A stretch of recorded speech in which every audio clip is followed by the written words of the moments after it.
Hey neighbors, it's your buddy next door, Mason Stewart, and I'm back in the booth with you again today.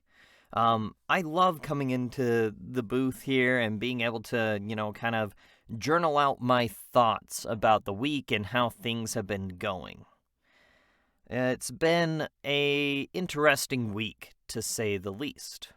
So let's jump right into this weekly recap. And a lot of this isn't going to be separated so much as in previous weeks where I've talked, solely about like voiceover stuff and then solely about other stuff, like stuff going on in my life. So it's going to be kind of intertwined. And the reason for that is because this week was a very big week for me. As you can see by my shirt, I'm wearing a Overwatch shirt. Overwatch 2 launched. They had a lot of issues, different stuff like that. But I took the week off of work, and I took the whole week off of work so I could play the game a little bit more, get more into it, different things like that. But also, I kind of wanted to test out myself to see how it would feel if I was a full-time professional voiceover guy. Granted, I was kind of imagining, more jobs. I didn't get any jobs this last week, but I had a lot of auditions, and I did a lot of marketing. I did a lot of different things. I added stuff to my Twitch stream, which we'll get to, but it was a very interesting week for me. I had a lot more free time on my hands because I wasn't working an 8-hour shift, right? I was able to get all my voiceover stuff done kind of in the mornings, and that left me to be able to help out a little bit more than usual with like chores like dishes and laundry, cutting the grass without having to sacrifice time in something else. And that was something that was incredibly powerful to me. And I know that going forward, whether I continue on the voiceover journey in like a year or so, or if I'm moving on to something else, I know whatever like my full-time career will be in the future, it will be something that allows me to have that kind of free time, that kind of flexibility to be able to do the things that I want, to be able to help where I can while still making money. So that's the ultimate goal, and that's what I really learned from this week was that is something that I want desperately, is to have a job that is flexible enough that I can leave and do all of the things that I need to do when I want to do it. And I can work throughout the day rather than just like at set periods of time, like different things like that. So it's definitely something for me to keep my eye on and to realize that it's something for me. On the voiceover side, like I said, had a couple of good marketing interactions. I'm on a couple of more voiceover rosters. Getting ready. And next week should be sending out my quarterly email reminding people that I'm alive and I'm a voice actor still, and I can do jobs for them. So a lot of stuff is about follow-up. Looking forward, though, we are doing a lot more Twitch streaming this week, obviously, because we have a lot more time, and we're doing Overwatch too. And I had a great thought come through from one of my family members.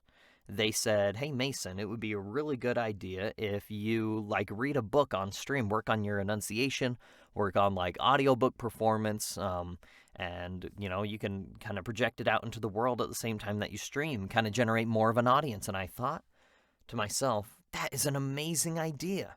I'm definitely going to do that. So we started doing that. So if you're watching these videos that come out on Tuesday, keep an eye out every Friday now.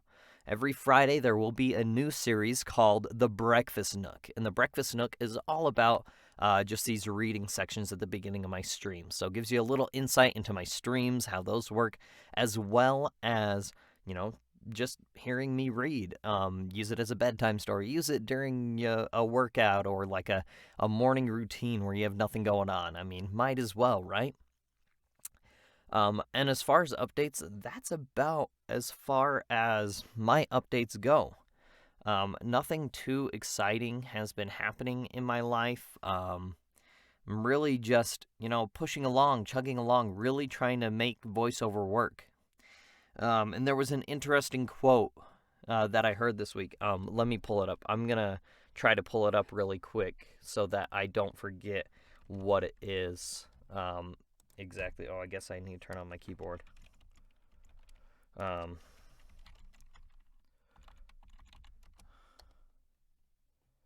Let me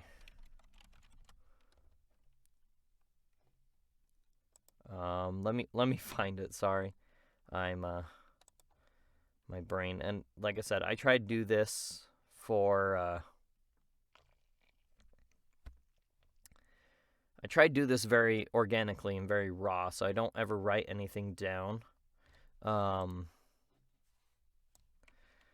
And so a lot of this is just coming. So I didn't have this ready, and I apologize, but I think that this is better. Let me find it.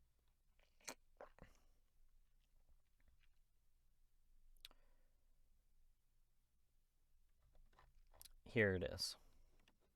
This is what Warren Buffett, if you don't know who Warren Buffett is a very famous investor, a lot of investing money-wise, and that's how he made his fortune.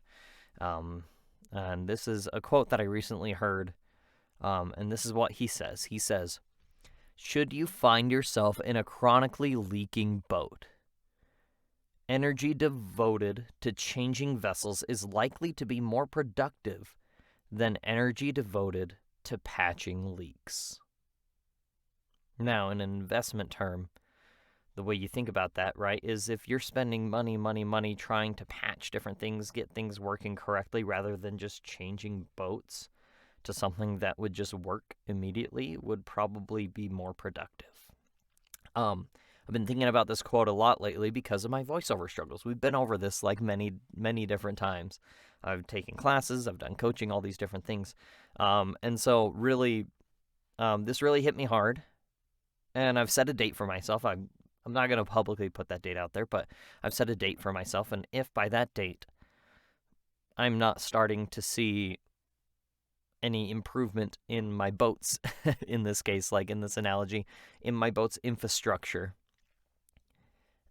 and I'm just patching leaks, I'm repairing, and I'm doing different things, and I need to move on. And that's what it is. And it's going to be really hard. And we'll have an emotional video that day. We will. But it's not going to be the end, and I won't be a failure. It's realizing that something's not working and I'm moving on. That's what it is. So, I'm very appreciative that you guys all stick with me, and you guys hang out and do everything with me. But let's go ahead. Let's go over to our food adventure now. Kind of get into a more happy subject. Also, recently my sister, who is an avid watcher of these, thank you, Vixie, told me that even if voiceover doesn't work out, I should definitely keep doing videos like food adventures and different things like that. And so I think I definitely will. This is definitely something that I'll keep going. YouTube channel may change, the name may change, but your buddy next door isn't going anywhere. So this week, my brother went to Walmart and he got some chips. And he took a picture of it and he sent it to me. And I'm like, oh, I'd love to try those chips.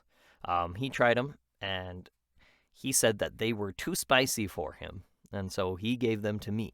So I'm very excited to show you that we are trying the Pringles Hot Ones edition. So if you remember the Hot Ones challenge we did, they are now partnered with Pringles, and they've got their own Pringles line. So this one is the Los Calientes Verde.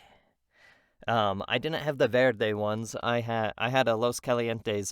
It was a red sauce, so it wasn't a green sauce one. But I have had Los Calientes. So this is kind of like like the middle ground spicy for hot ones and stuff. You can kind of see by this chili here. It's about almost a little over halfway up the chili.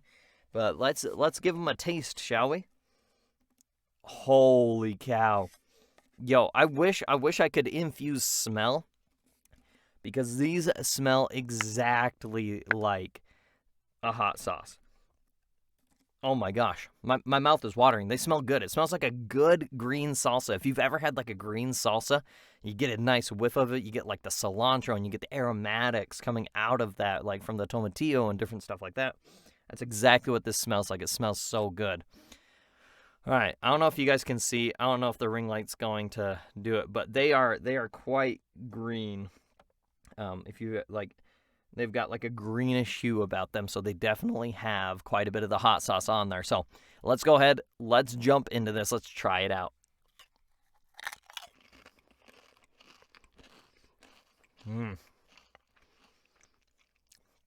Oh, yeah. That's got some kick. That is spicy, yo.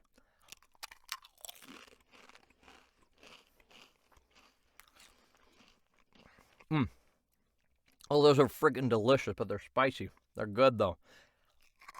I have a problem. It's the perfect kind of spice. This is my favorite kind of spice. You get a nice pow flavor, right? A huge burst of flavor like I was talking about. When you have a salsa verde, you get the cilantro, you get the tomatillo, you get like onion flavor, and then the heat creeps up. Oh, it's perfect. I don't know if I can eat more than that. I can already feel myself start sweating. That shows you I'm a white boy right there. Those are good. If you like spicy chips, hit them up. That's like a solid 9 out of 10. Those are freaking delicious. I'm going to have these on my desk while I'm streaming. Eating them from time to time. Keep me awake, you know? But thank you guys so much for hanging out with me and stopping by. And we'll catch you guys on the next time. See ya.